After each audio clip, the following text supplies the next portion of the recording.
Warahmatullahi wabarakatuh. Perkenalkan, nama saya Ari Prianto dari kelompok 6 selaku pembicara pertama dari tim kontra. Bersama rekan saya Tariani Sapana selaku pembicara kedua dan Muhammad Tony selaku pembicara ketiga. Dewan juri yang terhormat, kami tim kontra secara tegas menolak yaitu perpanjangan masa jabatan kepala desa. Sebelumnya perlu diketahui bahwa Indonesia merupakan negara demokrasi.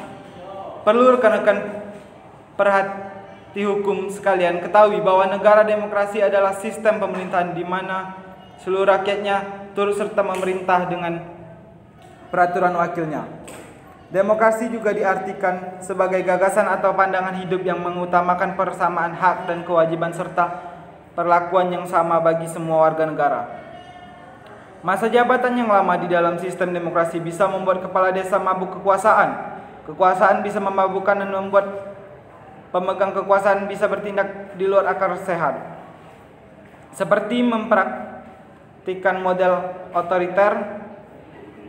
Padahal regenerasi atau peralihan kepemimpinan di masyarakat sangat dibutuhkan dalam konteks penyegeraan ide dan gagasan mengenai pembangunan desa. Semestinya ini tidak diberlakukan. Tuntunan masa jabatan kepala desa ini sebaiknya dipertimbangkan lebih luas dan mendalam. Spirit pembatasan masa jabatan kepala desa di UU Desa harus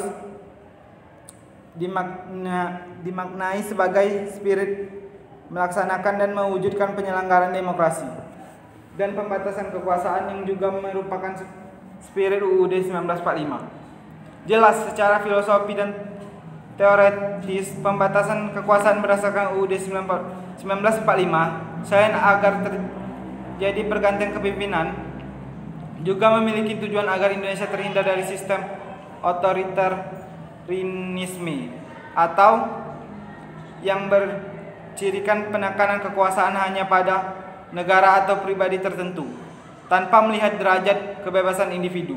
Apakah kalian semua mau masyarakat kita terikat dan diatur dengan paksa? Bukankah itu sudah jelas melenceng dari konsep negara kita yang mana Indonesia adalah negara demokrasi? Baik, dilanjutkan dengan saya selaku pembicara kedua. Spirit pembatasan masa jabatan kepala desa di Undang-Undang Desa harus dimaknai sebagai spirit melaksanakan dan mewujudkan penyelenggaraan demokrasi dan pembatasan kekuasaan yang juga merupakan spirit Undang-Undang Dasar 1945. Jelas secara filosofis dan teoritis, pembatasan kekuasaan berdasarkan Undang-Undang 1945 selain agar terjadi pergantian kepemimpinan juga memiliki tujuan agar Indonesia terhindar dari sistem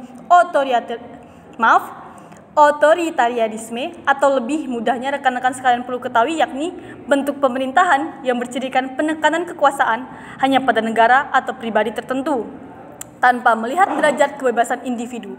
Apakah kalian semua mau masyarakat kita terikat dan diatur dengan paksa? Bukankah itu sudah jelas melenceng dari konsep negara kita yang mana Indonesia adalah negara demokrasi? Lalu pertanyaannya adalah apakah durasi masa jabatan menjadi solusi?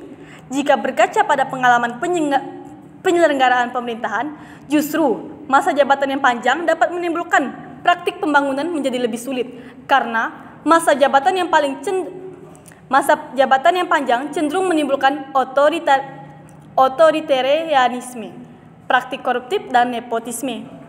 Kita bisa melihat bagaimana masa jabatan yang panjang dipergunakan di era kepemimpinan Soeharto di masa Orde Baru. Selain menimbulkan pembesaran kekuasaan, juga membuka peluang penyalahgunaan kekuasaan yang meluas. Di sisi lain, sistem demokrasi dengan praktik penyalahgunaan kekuasaan cenderung menimbulkan gerakan perlawanan sosial di masyarakat. Alih-alih ingin memberi solusi dalam masalah pembangunan, justru menimbulkan masalah baru yang lebih besar.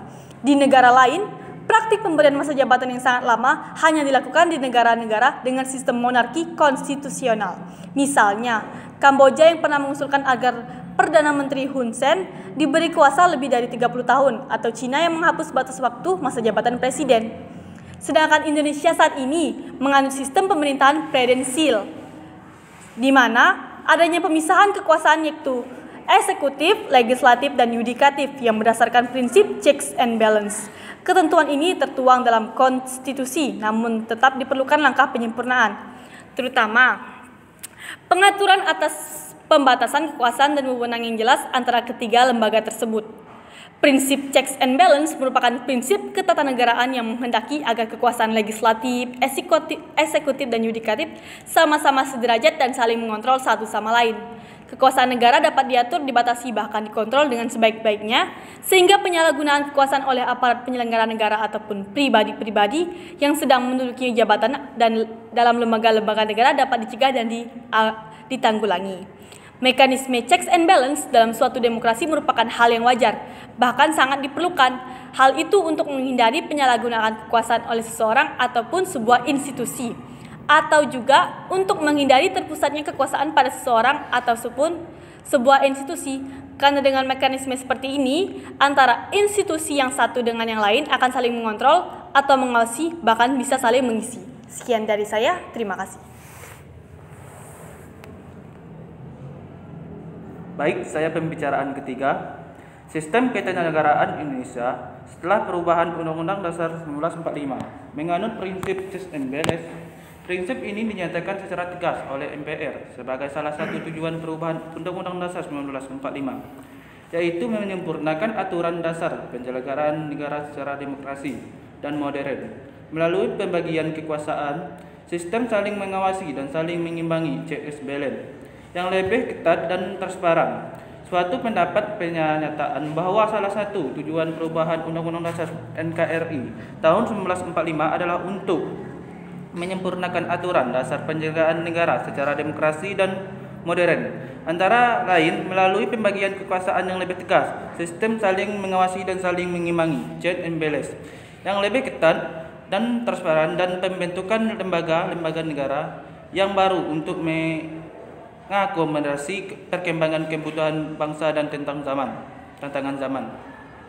Dari sini, ketimbang memperpanjang masa jabatan kepala desa, bukanlah lebih baik pemerintah pusat lebih memperhatikan atau melakukan penetapan terhadap pemerintah desa. Hal ini dilakukan guna menghilangkan peluang korupsi dan perbaiki kehidupan demokrasi di tingkat desa. Diharapkan untuk semua pihak, termasuk asosiasi pemerintah desa seluruh Indonesia, untuk menghentikan wacana perpanjangan masa jabatan kepala desa dan fokus meningkatkan kehidupan demokrasi dan tingkat desa. Tuntutan revisi untuk masa jabatan Kades yang awalnya 6 tahun menjadi 9 tahun pun menilai tidak mempunyai dasar alasan yang kuat.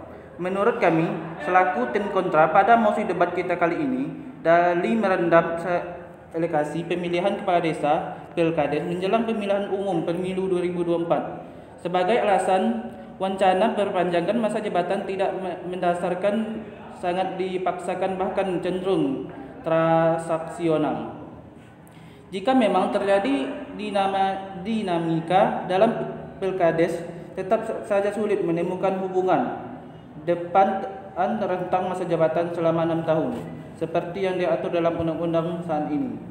Jika tuntutan diperpanjangkan masa jabatan itu dikabulkan, maka kemungkinan seseorang kades bisa menjabat hingga 27 tahun karena dalam Undang-Undang Nomor 6 2014 seorang kades dapat menjabat sebanyak 3 kali periode. Hal ini berontak belakang dengan semangat pembatasan kekuasaan dalam prinsip negara hukum Indonesia.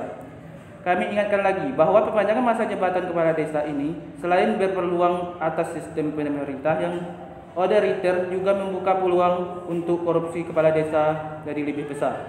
Masa jabatan yang terpantau panjang melanggar dan menghinai prinsip dan demokrasi yang telah susah payah dibangun sejak dulu. Sekian, terima kasih. Selanjutnya, closing statement dari kami, yakni kami menyimpulkan dari mosi debat ini, perpanjangan masa jabatan kepala desa, selaku tim kontra menyatakan bahwa tidak ada guna dilakukan dari ditetapkannya undang-undang mengenai kepala desa boleh menjabat sebanyak 3 periode. Ketimbang semakin banyak janji manis yang tersebut dan tak terrealisasikan dengan baik, pemerintah pusat diharapkan untuk lebih memperhatikan dan melakukan penataan pemerintahan di daerah agar lebih tertata dan jelas tujuannya dalam mengatur pemerintahan di desa. Upaya korupsi yang bakal semakin besar, kepemimpinan yang bisa menyebabkan kendali otoriter, dinilai tidak sesuai dengan prinsip demokrasi negara kita Indonesia. Pembentukan lembaga yang baru lebih baik daripada berpatok dengan orang yang sama, alias perpanjangan masa jabatan dengan orang yang sama. alih-alih ingin memberi solusi dalam masalah pembangunan, justru menimbulkan masalah yang lebih besar. Sekian dari kami, untuk kurang dan segala kesalahannya mohon maaf. Terima kasih. Wabillahi taufiq wal hidayah. Wassalamualaikum warahmatullahi wabarakatuh.